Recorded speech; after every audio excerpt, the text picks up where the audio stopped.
Hola oyentes de Radio Sefarad, vamos a seguir hablando de la historia de las diásporas y de la historia del sionismo con Alicia Benmergui. ¿Qué tal, Alicia? Muy bien, siempre siguiendo con esta historia interminable que somos los judíos después de todo, ¿no? Sí, y una historia que cada vez que entramos en un capítulo como estos se hace incluso más larga, porque si vamos a hablar de la historia del sionismo, no solamente tuvo antecedentes lejanos de los que ya hablamos, sino que tuvo personajes, nombres propios que destacar en muchas áreas. Por ejemplo, el tema de la enseñanza de la agricultura. Hoy en día Israel es un país que se destaca por su desarrollo en la agricultura, pero eso tuvo un inicio y vinculado a este inicio está este nombre del que vamos a hablar hoy, de Charles Netter y de esa escuela que se llamó Mikveh Israel. Sí, tal cual. Y entonces a mí lo que me parece fascinante, no le tengo que decir a la gente que los historiadores y los profesores de historia y la gente que trabaja con historia, bueno, salvo que sea investigador y arme su propia investigación, trabajamos con lo que han hecho otros. Eso se llama también en historia estado de la cuestión, todo lo que se escribió sobre determinado tema. Pero yo no voy a... Estamos trabajando para una radio, estamos tratando una radio que nos da la chance y la oportunidad de revisar la historia con cierta profundidad, me parece a mí. Y entonces estamos fijándonos y estamos en figuras por ahí no tan descollantes ni tan rutilantes como fue Charles Netter, pero... Y además de cómo esta gente fue capaz de avisorar un futuro, como Barbour, que era un botánico, y muchas otras cosas. Además de que en un momento también vamos a hablar de la gente común y corriente, que fue y puso el cuerpo para trabajar, para correr las piedras, para arar, para hacer todo lo que hicieron, y también para pelear por Israel. Entonces es una historia, a mí por lo menos me parece fascinante. Y entonces me parece así que alguien haya tenido la previsión de pensar de qué iba a vivir Israel, porque ese es el tema. ¿Qué es lo primero que sustenta la economía de Israel? ¿Sobre qué va a estar basada? Bueno, sobre los moshavim y los kibutzim, sobre qué es lo que es capaz de producir en un país.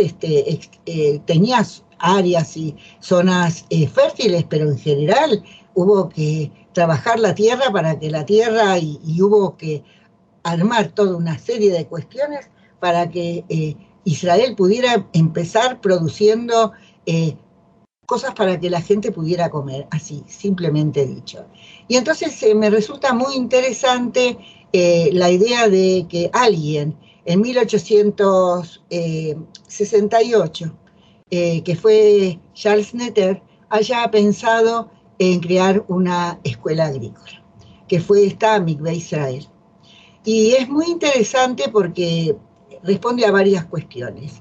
La primera era que, bueno, los judíos creían en general, aún los que iban a las yeshivot, que el estudio y el conocimiento era básico y fundamental, pero en este caso hacía falta un conocimiento específico, que era cómo se iba a trabajar en un territorio de tierras en general áridas, cubiertas de rocas y todo, cómo se iba a preparar ese medio ambiente para que la gente pudiera vivir ahí. Y bueno, y entonces Charles Netter, que tengo que decir que era de estos judíos del norte de Francia, de lo que perteneció, sabemos que descendió de una larga línea de rabinos alsacianos, de estos que eran los que hablaban el yiddish, en Francia, que después se apoderó a Alemania, y bueno, y en toda esta historia, que la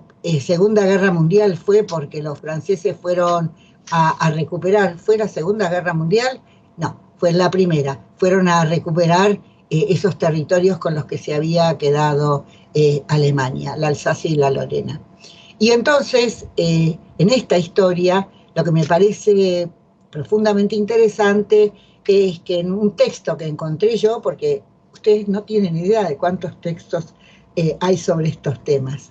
Y están desde todas las ideologías, de aquellos que dicen que la Alianza Israelita Universal fue una creación imperialista o colonialista de los franceses que intentaron imponer su lengua sobre los judíos de Medio Oriente, toda una serie de cosas, o hasta lo que dice este texto que yo encontré, que es muy interesante, que tiene que ver con lo que pasó en Siria, en Damasco, en la Siria de ahora, donde los judíos fueron acusados de hacer desaparecer, de haber matado a un monje francés y a su ayudante, nunca se los encontró, y no tuvieron mejor idea ahí en Damasco, y eso fue una cuestión que venía del antisemitismo europeo y del antisemitismo francés, en este caso, de acusar a los judíos del libelo de sangre, que los habían robado, que los habían matado con la acusación más vieja que existía desde épocas medievales.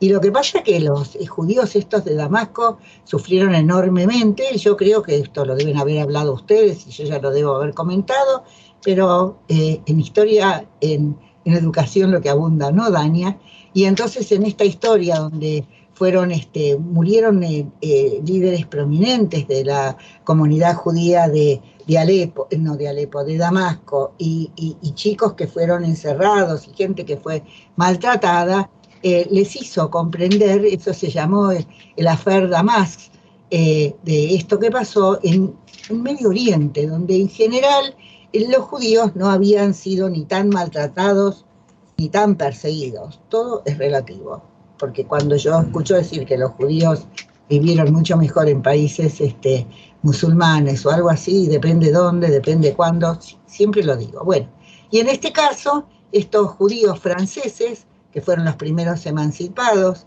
esa emancipación que les dio Napoleón Bonaparte nunca les fue retirada, y ellos fueron ciudadanos franceses mucho más tempranamente que otros judíos europeos.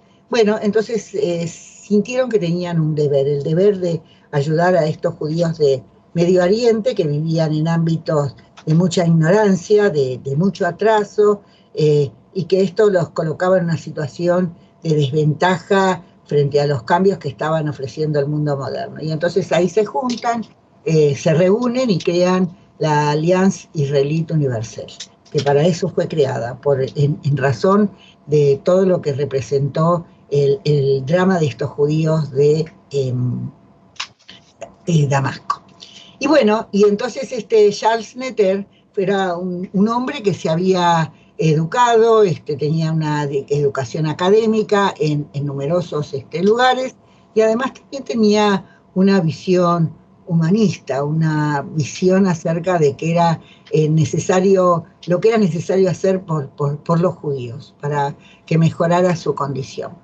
Y bueno, él se va era Palestina, porque hay gente que le molesta que se diga Palestina, y a mí decir Eretz Israel para esa época, yo sé que cuando yo era chica y a mí me enseñaron eso, siempre fue Eretz Israel, pero de hecho era Palestina bajo el mandato británico, va a ser después, en esa época era el Imperio Otomano.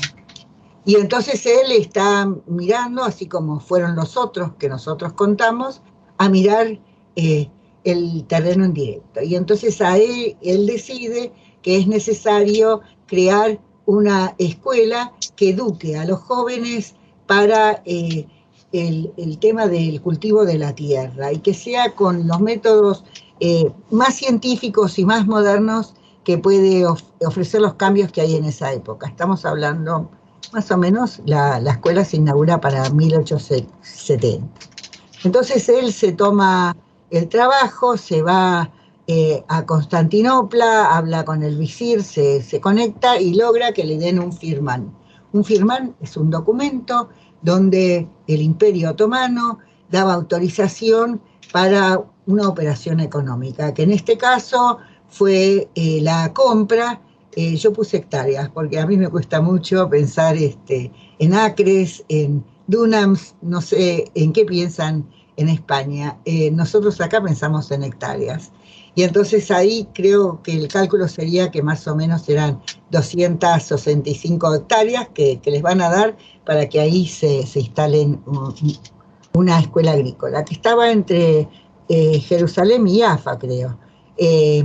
Y esa va a ser la primera escuela que va a existir ahí en Israel para preparar a los jóvenes en este nuevo emprendimiento. ¿Cuál es la idea que existe? Bueno, él la tiene, pero él no fue el único, Charles Netter. También otros están pensando que es necesario preparar a los jóvenes para que dominen la mayor cantidad de medios, de instrumentos teóricos y prácticos para desarrollar la agricultura en Israel.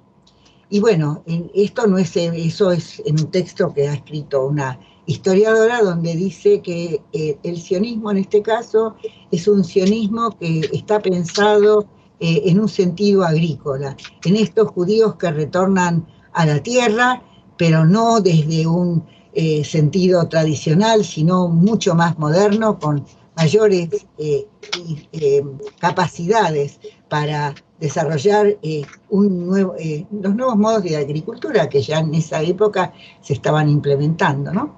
Y entonces se crean otras escuelas agrícolas. Y eso es lo que va a dar una especie de identidad a estos jóvenes que o han venido del extranjero, como yo leí en la vida de Pérez, que Pérez fue a una de estas escuelas agrícolas, donde se van a educar y donde van a ser todos dirigidos por ingenieros, por gente de una formación académica de mucha exigencia. Va a estar la Mikve Israel, después vamos a volver a ella, y después van a estar la Kaduri, la familia esta tan adinerada que estaba en China, dona para dinero, para una escuela para los jóvenes palestinos y también dona para los jóvenes judíos. Creo que a la escuela Kaduri creo que iba Rabin y otros, creo que Dayan también fue. Y entonces dice que es la identidad que se va a forjar en esos momentos. Estamos hablando de la época ya del mandato británico, estamos hablando de principios no tan principios, desde fines de la Primera Guerra Mundial, donde el territorio de Israel o de Palestina en esa época queda bajo la autoridad del mandato británico, y entonces la idea es que haya una identidad de estos jóvenes que sean agricultores, y de ahí el tema de la palabra sabra, dulce, ácido por fuera y dulce por dentro, y el temple que usaban estos jóvenes para... hay todo un arquetipo que se va a crear en esa época. Lo que a mí me parece muy interesante es que costaba mucho entrar a esas escuelas, a la Mikve Israel, a la Kaduri, y había otras más, y también los ortodoxos tenían su propia escuela de agricultura. Estaba leyendo que en los archivos se encuentran numerosas solicitudes de apellidos de gente muy conocida para poder ser aceptados en estas escuelas. Yo creo que estaban pupilos los jóvenes, vivían ahí. Y lo que pasa con él, con Charles Netter, que él piensa esta escuela agrícola como la base de lo que serían otras pequeñas aldeas creadas con este criterio. Y ahí él empieza a sentirse un poco desilusionado porque piensa que en la Palestina de esos tiempos, estamos hablando 1870, no hay suficiente... él está tratando de que vengan inmigrantes a instalarse a Israel y que se ocupen del tema de la agricultura. Entonces se siente desilusionado y se va. Entonces el que le va a insistir a él y que se va a ocupar de atraerlo y pedirle que él vuelva es el barón de Rothschild. Y él finalmente lo consigue y él vuelve. Entonces él ya había armado toda una serie de esquemas y se dice que los primeros que llegaron, porque igual la Mikve Israel siguió existiendo bajo distintos directores, uno de los que va a estar más tiempo tiene un apellido alemán que en este momento no recuerdo, pero que va a dar las clases en hebreo. Empieza toda una cosa novedosa, donde, y además de esta cosa de mucha exigencia. Se dice que muchos de los que vinieron del Bilu hicieron cursos o tomaron, en 1882 entran y llegan, cursos para capacitarse para la agricultura, porque esto es como cuando mi familia se vino de Ucrania, de lo que era el imperio zarista, eran pocos los judíos que, por lo menos no esa parte, que sabían trabajar en agricultura, y mucho menos en un ámbito tan distinto como era este. Lo mismo pasaba con Palestina. Así que esta gente se capacita y se dice que, bueno, que él colabora con estas colonias para habilitarlos y capacitarlos. Lo que pasa que no tuvo mucha suerte Charles Netter, y al poco tiempo muere y él fue enterrado ahí en Mikve Israel.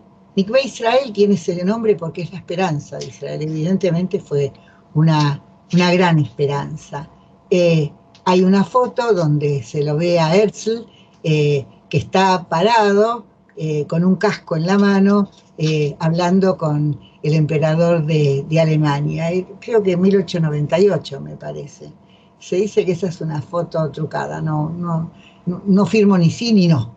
Eso es lo que estuve leyendo. Cuando me pongo a leer sobre esas cosas, tengo que confesar que todos esos temas a mí me resultan fascinantes. Y entonces lo cierto es que la foto está tomada ahí. Y lo que dicen es que se utilizaron en esas, en lo que se cultivó y la enseñanza teórica, para introducir numerosos cultivos nuevos en todo lo que significaba, sobre todo para las granjas, para las moshavim, y me imagino que después habrá sido con los kibutzim del mismo modo. Pensemos que los kibutzim ahora, que no son lo que eran antes, también ahora tienen industrias, tienen cosas, pero en esa época la agricultura fue elemental y fundamental para el desarrollo o la base económica de lo que fue el Estado judío.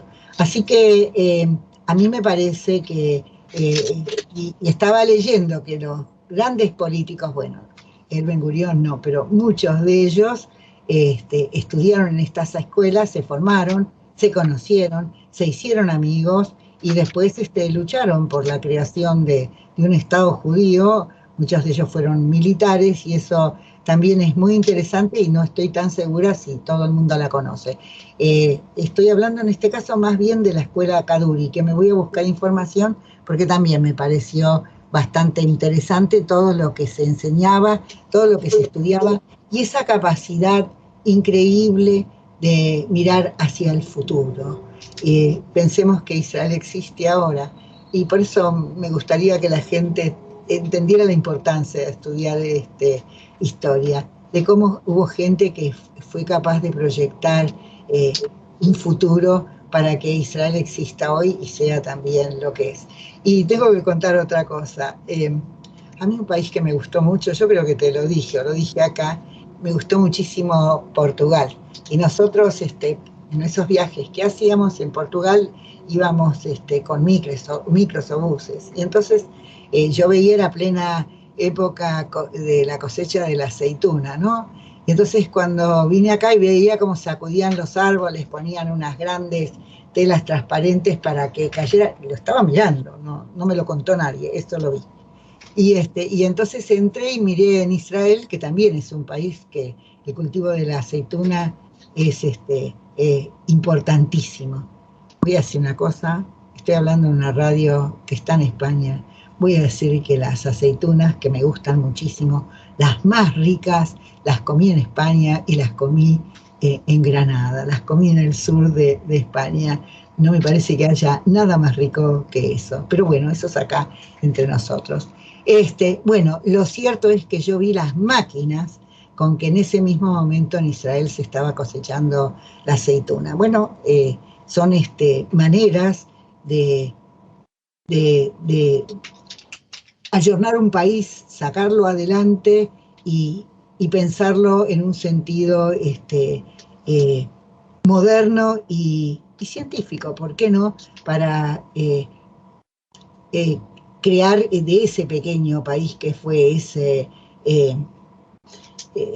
pedazo, ese pañuelo que está ahí en el Medio Oriente, que es lo que es Israel hoy en la actualidad, gracias a toda esta gente que hizo proyectos, que pensó y sobre todo proyectó un futuro. No sé si te parece que tenemos algo más para hablar de estos temas. Yo creo que no, que este tema de Mikvé Israel y las escuelas agrícolas ha quedado claro y seguiremos abordando nuevos temas en esta historia de las diásporas centrada en el sionismo ahora, en la próxima entrega, dentro de 2 semanas, si te parece bien.